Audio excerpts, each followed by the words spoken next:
Fala pessoal, tudo bem?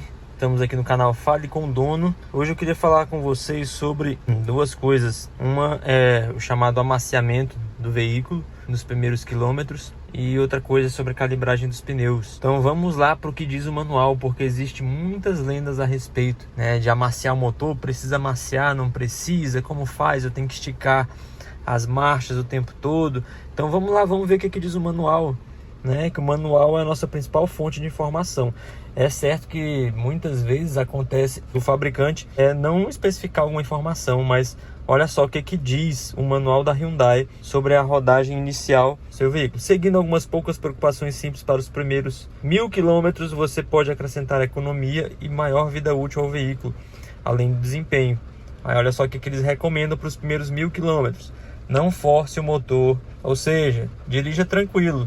Nos seus primeiros 1000 quilômetros, dirija tranquilo, tá? Evita de fazer acelerações bruscas, né? Ao dirigir, evitar acelerações repentinas. Não mantenha velocidades constantes por longos períodos, tanto baixas como altas. Então essa dica aqui é interessante, especialmente se você vai pegar a estrada com o seu carro 0 km. Evita de ficar forçando o motor para fazer ultrapassagem muito rápido e evita de ficar sempre na mesma velocidade. Isso é necessário porque nos primeiros quilômetros, os cilindros e as peças mecânicas ainda estão se assentando dentro ali do motor e elas têm um pouco mais de atrito do que o normal, mesmo com óleo, mesmo com todo o sistema de lubrificação funcionando. Como elas têm mais atrito, quando você mantém a mesma velocidade durante muito tempo, o motor na mesma rotação, pode acabar gerando pequenas folgas que com o tempo vai fazer com que o seu carro tenha uma vida útil menor. É necessário variar as rotações do motor para amaciar. Então perceba que aqui ele não manda você ficar sempre em alto giro, como algumas pessoas acham que é necessário. Mas sim, o manual manda você variar as rotações do motor. Ou seja, quando você estiver dirigindo, realmente estique um pouco mais a marcha, né? Vá até ali 4.000, 5.000 rotações, de forma tranquila, suave, sem acelerar muito. Vá subir na rotação tranquilamente, mude a marcha, né? Deixa a rotação cair para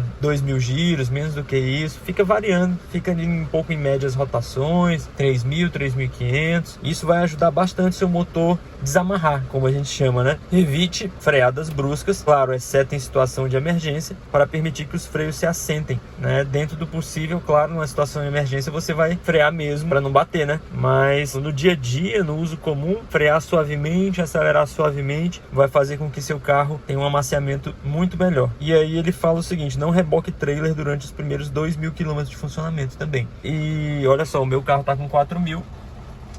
Realmente já passou essa fase de amaciamento. Eu senti essa diferença, tá? Quando a gente passou ali dos 2.000 quilômetros, eu já comecei a sentir o carro diferente, mais solto mesmo, mais suave, mais tranquilo de dirigir. E nos primeiros 1.000 quilômetros, realmente eu tomei esses cuidados e funcionou. Tá bom, pessoal? É isso. Então agora a gente vai ali calibrar os pneus. Então, gente, falando sobre pressão de pneus, né? Calibragem de pneus.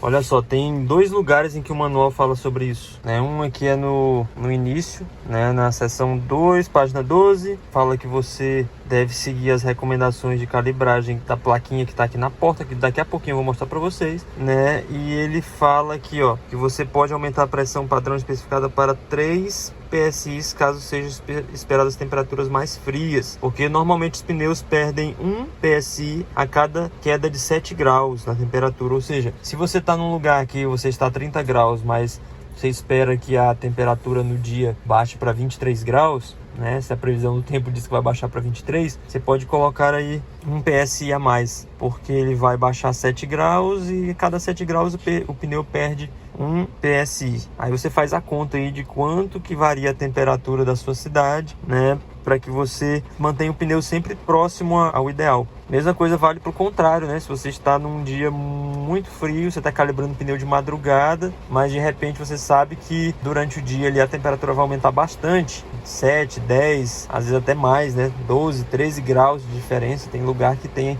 essa excursão grande de temperatura. Então você também calibra esse pneu já contando com essa diferença, certo? Então isso aqui é o que diz na seção 2.12 e também seção 9, página 37. Aqui ele dá mais algumas instruções sobre pressão recomendada dos pneus frios. Pneu frio significa que o veículo está parado há pelo menos 3 horas ou não percorreu mais do que 1,6 km.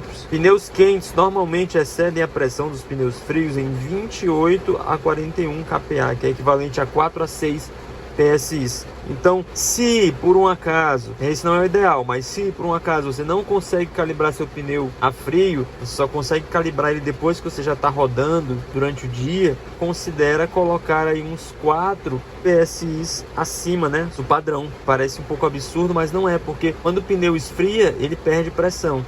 E quando ele esquenta, ele ganha pressão. Isso é física. Beleza, gente? Bom, galera, acabamos de chegar aqui no posto. Vamos ali para o calibrador. Certo? Vamos lá.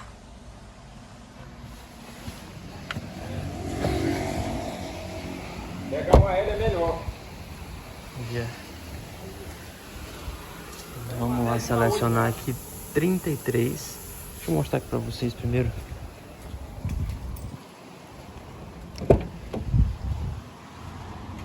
Aqui, ó. Foca. Cadê isso? Pronto. Aqui diz o que...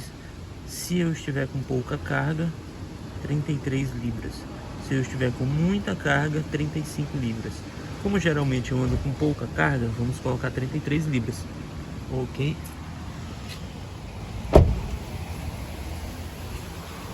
Vamos lá de novo aqui, ó.